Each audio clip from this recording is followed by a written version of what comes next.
इन दिनों एक युवा कथावाचक के बेहद चर्चे हैं। देखते ही देखते इस कथावाचक के लाखों फॉलोअर्स बन गए हैं। यह है बागेश्वर धाम के पंडित धीरेंद्र शास्त्री। 2 साल पहले तक धीरेंद्र शास्त्री को कोई नहीं जानता था, लेकिन पिछले कुछ महीने से धीरेंद्र शास्त्री की लोकप्रियता में गजब का इजाफा हुआ है। और ऐसे ही एक और संत हैं दतिया के गुरु शरण महाराज। इन्हें आप पंडोकर सरकार के नाम से भी जानते होंगे। दोनों के दरबार लगते हैं और दोनों चिट्ठियों के जरिए या बिना पूछे लोगों की तकलीफ और परेशानियां बताते हैं। आखिरकार इन दोनों के पास ऐसी कौन सी विद्या है जिसके जरिए ये मन की बात जान लेते हैं। देखिए 10 सूत्र की यह विशेष खबर। हम अपने चरणों में नहीं तो झेलेंगे। परिवार पूरा बिखर गया है। पेट में अपच होती प्रेत बाधा का कारण है। सिर घूमता है, चक्कर भी आते हैं। पूर्व में कई जगहों पर दिखवा लिया। बागेश्वर धाम के पंडित धीरेंद्र शास्त्री के दरबार में रोजाना इसी तरह से हजारों लोग अपनी परेशानियों के साथ पहुंचते हैं। धीरेंद्र शास्त्री उनकी परेशानी लिखकर उसे बता देते हैं। न केवल परेशानी बल्कि उस व्यक्ति का नाम, पढ़ाई लिखाई और भी बेहद गोपनीय बातें बताई जाती हैं जो केवल उस शख्स को पता होती है। एक अनजान व्यक्ति के बारे में बताना यह उस व्यक्ति को भी हैरान करता है और दरबार में आए लोगों को भी। लोग इसे चमत्कार ही मानते हैं। माता जी का शरीर शून्यपन है, लकवा की शिकायत है 2018 से ये टोटका का प्रभाव है। घर पर किसी राजेश व्यक्ति ने टोटका करवाया है, इस कारण से पूरे घर में परेशानी बनी हुई है। हनुमान जी कृपा करेंगे, आराम माता जी को लगेगा। आशीर्वाद। बागेश्वर धाम छतरपुर के गढ़ा गांव में धीरेंद्र शास्त्री के दादा भी बालाजी हनुमान मंदिर के पास दिव्य दरबार लगाते थे और उन्हीं की देखा देखी धीरेंद्र शास्त्री ने यह काम शुरू किया। इस दरबार को सोशल मीडिया पर पोस्ट किया जाने लगा और धीरे धीरे सोशल मीडिया के जरिए बागेश्वर धाम के धीरेंद्र शास्त्री लोकप्रिय हो गए। धीरेंद्र शास्त्री के पास सैकड़ों लोग समस्या लेकर आते थे। बाद में संख्या हजारों तक जा पहुंची। इसके बाद धीरेंद्र शास्त्री ने दूसरे शहरों में जाकर दिव्य दरबार लगाना शुरू कर दिया। शास्त्री अब राम कथा भी कहने लगे और इसी कथा के दौरान पिछले दिनों उन्होंने बुलडोजर वाला विवादित बयान दिया था, जिसके बाद वो विवादों में घिरे। हालांकि शास्त्री ने इसके बाद सफाई भी दी। धीरेंद्र शास्त्री हाल ही में लंदन की यात्रा कर वापस लौटे हैं और अब 22 जून को भोपाल में भी उनकी रामकथा होने वाली है। घर घर से जरूर पहुंचना। इंदौर, भोपाल, सागर, आसपास के जितने बागेश्वर धाम के पागल हैं, बड़े झूम करके हम आप सबको कथा सुनाएंगे।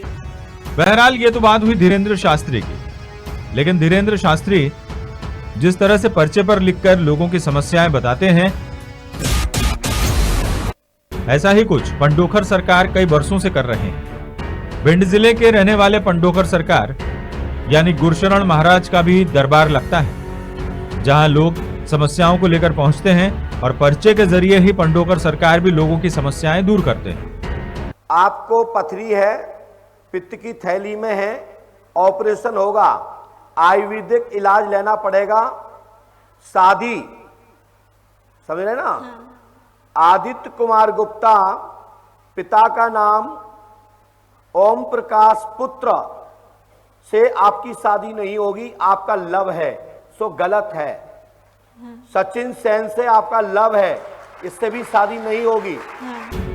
यानी दोनों का तरीका एक ही है, पर्चे में लिखकर समस्याओं को बताना और उन्हें दूर करने का भरोसा देना। अब एक इंसान दूसरे इंसान के मन की बात कैसे जान लेता है?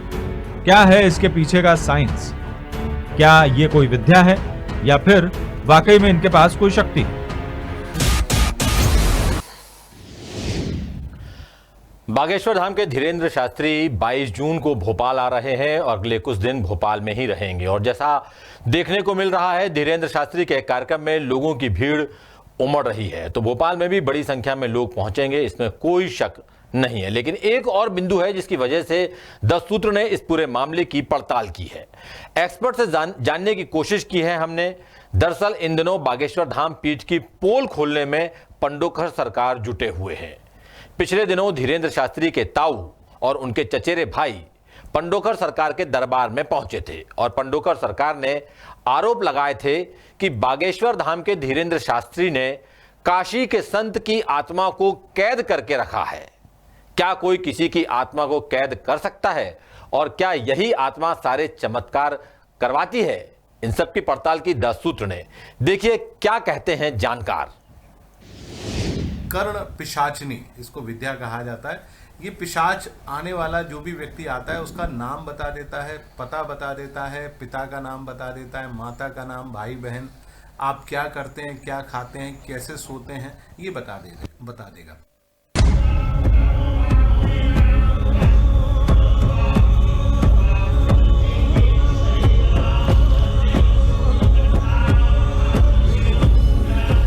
जी हां, कर्ण पिशाचनी विद्या। क्या बागेश्वर धाम के धीरेन्द्र शास्त्री के पास यही विद्या है जिसके जरिए वो लोगों के मन की बात जानते हैं? क्या धीरेन्द्र शास्त्री ने भी किसी प्रेत आत्मा को अपने कब्जे में कर रखा है? ये सवाल इसीलिए उठ रहे हैं क्योंकि पिछले दिनों पंडोकर सरकार, जो कि धीरेन्द्र शास्त्री की तरह ही पर्ची पर लिखकर लोगों की समस्याएं बताते हैं, उनके दरबार में धीरेन्द्र शास्त्री के ताऊ और उनके चचेरे भाई पहुंचे थे। तब पंडोकर सरकार ने खुद सार्वजनिक तौर पर खुलासा किया कि धीरेन्द्र शास्त्री ने काशी के किसी संत की आत्मा को अपने पास रखा है। बागेश्वर जी महाराज जब जन्मे ही नहीं होंगे तब से इनके ऊपर कृपा है और आपके ऊपर है जी, है तो रही है। इस समय महाराज जी भी पर्चा बनाते हैं, दरबार चलाते हैं, तो दोनों में फर्क क्या है? अब फर्क ये आप ही बताइए, आप ही बता दीजिए तो फर्क। सुन लीजिए, आप सामने सुनिए। हमें लिखा है बागेश्वर में ब्रह्म राक्षस पिचास योनि में काशी में मरे सेतु लाल जी महाराज, जिनको ब्रह्म सन्यासी बाबा कहा गया है।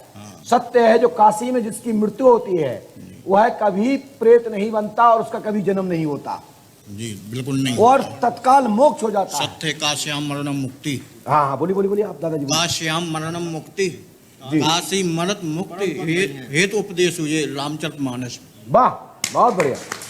तो सन्यासी बाबा हैं कहां? सेतु महाराज जी को उस रूप में प्रोजेक्ट किया गया है और उनकी जो दूसरी आत्मा को, सक्षम आत्मा को, जो एक छोटे सी दुनिया में रहते हैं, 7 तल हैं जी, तल तलातल आती, सुतल महातल पाताल, ऐसे ही 7 ऊपर हैं जी। भूर भुआ लोग स्व महाजना तप सत्य। क्या बात है। इनमें एक जो मंडल है उसमें मोक्ष हो जाने पर सूक्ष्म आत्मा रहती है। जब किसी पुण्य आत्मा के यहाँ, किसी के यहाँ भेजा जाता है तब वह आत्मा जाती है। वह सेतु महाराज को अटेंडम तांत्रिक विधि से सेतु महाराज को धीरेन्द्र कुमार शास्त्री द्वारा सिद्ध करके 50 रूप में ब्रह्म राक्षस के रूप में वह बैठा रहा, जिसका साइड इफेक्ट आपको है जी। पंडोकर सरकार के इस बयान के बाद 10 सूत्र ने इस पूरे मामले की पड़ताल की। एक्सपर्ट से बात की तो ये निकलकर सामने आया कि कर्ण पिशाचनी विद्या होती है और वो होती है जिसमें पिशाच को सिद्ध किया जाता है। कुछ मंत्र होते हैं, अघोर साधना के मंत्र होते हैं, जिन मंत्रों को आप जपना प्रारंभ करिए तो वो पिशाच आने वाले 11 दिनों के अंदर आपके सम्मुख प्रकट हो जाएगा। तरह तरह से आपको कष्ट देगा। आप यदि कष्ट सह सकते हैं, आप चाहते हैं कि हम जीवन में वो हमारे साथ रहे, तो आप उन कष्टों को थोड़ा सा सहन करिए। 1 से सवा महीने की ये विद्या होती है और फिर यह आत्मा या पिशाच पूरे समय आपके साथ रहता है। इसी के साथ एक्सपर्ट्स का यह भी मानना है कि आत्मा को सिद्ध करने वाले व्यक्ति को उस पिशाच की इच्छाएं भी पूरा करना होती है। यदि वो पिशाच पुरुष है तो पुरुष रूपी बहुत सारी चीजों की वो डिमांड करता है। यदि वो शराब पीता होगा तो शराब भी आपको पिलवाएगा।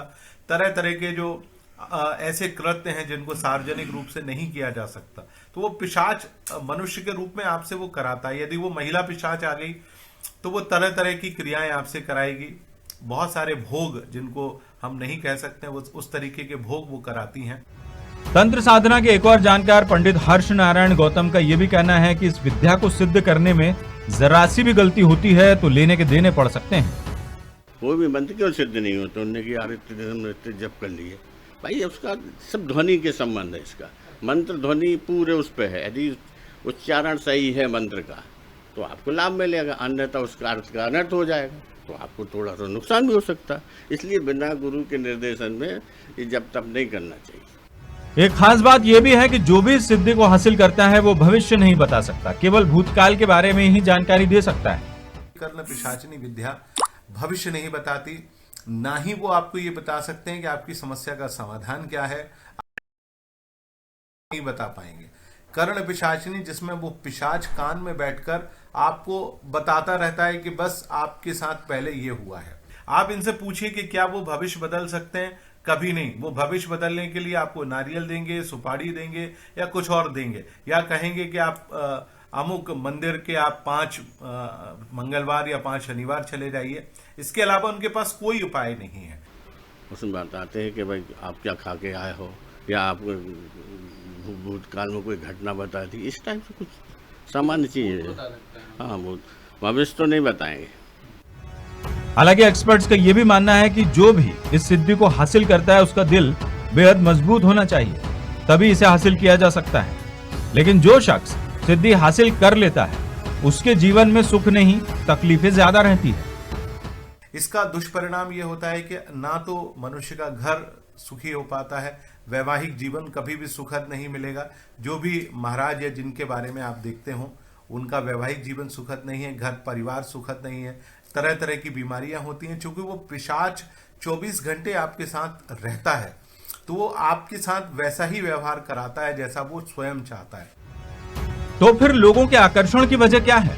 एक्सपर्ट्स की राय में लोगों को किसी चमत्कार की उम्मीद होती है, और जब उन्हें यह चमत्कार देखने को मिलता है तो वो इसकी तरफ आकर्षित हो जाते हैं। कई बार पिशाच, जैसे आप चाहें कि साहब हमको मथुरा का पेड़ा ला दीजिए, तो वो पिशाच मथुरा का पेड़ा ला देगा, पान ला देगा। बहुत सारे बुंदेलखंड में खासतौर से पहले जिसको हम गुनिया कहते थे, जो गुनिया पाए जाते थे, वो इस तरह की चीजें बहुत किया करते थे। ये बहुत आम सी पहले विद्या थी, लोगों ने इस विद्या को लगभग छोड़ सा दिया था, परंतु आज के दौर में कुछ लोगों ने इसको सिद्ध कर लिया है। अपने यहाँ तो यार भेड़ चाल है, और वो बहुत बड़े सिद्ध हजारों लाखों आदमी पहुंच जाएंगे। अब क्या सिद्ध है, क्या उनने आपके सामने कुछ करके बताया कि हमने सामने। तो क्या वाकई में बागेश्वर धाम के धीरेन्द्र शास्त्री के पास यही विद्या है, जैसा पंडोखर सरकार ने कहा कि काशी के संत की आत्मा को काबू में किया हुआ है? क्या इन्हीं संत की आत्मा बागेश्वर धाम के धीरेन्द्र शास्त्री को एक अनजान व्यक्ति की सारे परेशानियां बता देती है? अब सच्चाई जो भी हो, धीरेन्द्र शास्त्री बेहतर बता सकते हैं। लेकिन एक्सपर्ट्स की राय में आत्माओं को काबू में कर इस तरह की सिद्धि हासिल की जा सकती है, लेकिन यह तरीका गलत है और यह केवल तात्कालिक लाभ के लिए होता है, ऐसा इन एक्सपर्ट्स की राय है।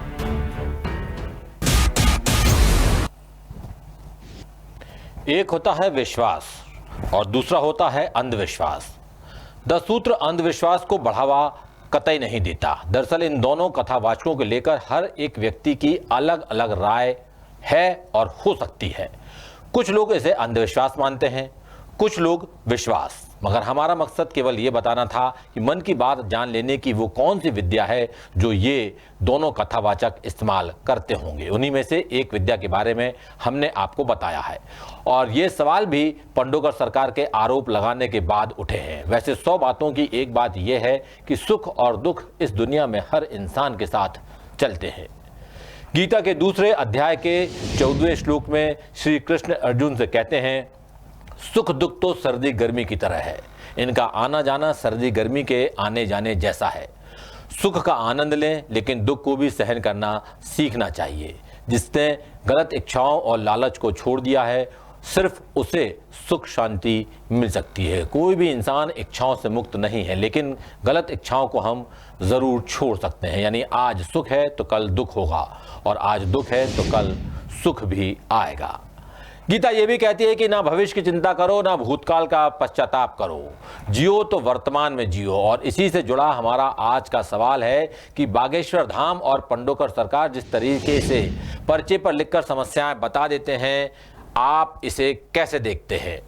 पहला विकल्प है दोनों के पास शक्तियां हैं, दूसरा विकल्प है शक्ति नहीं ये वहम है, और तीसरा विकल्प है कुछ कहा नहीं जा सकता। ये सवाल हमारे सभी सोशल मीडिया प्लेटफॉर्म्स पर मौजूद है।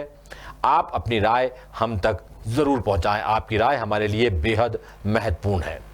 और शुक्रवार यानी द सूत्र की खबरों को देखने के लिए प्ले स्टोर और एप्पल स्टोर से डाउनलोड करें हमारा ऐप द सूत्र। आप हमारी खबरें thesutra.com पर भी देख सकते हैं। Social media platforms Twitter, Facebook और इंस्टाग्राम पर भी हमें फॉलो कर सकते हैं। साथ ही यूट्यूब पर भी हमें सब्सक्राइब करें। यदि आपकी नहीं हो रही कोई सुनवाई और आपके पास है कोई खबर, तो हमारे व्हाट्सएप नंबर 70000241441 पर भेजिए और बनिए हमारे सूत्र।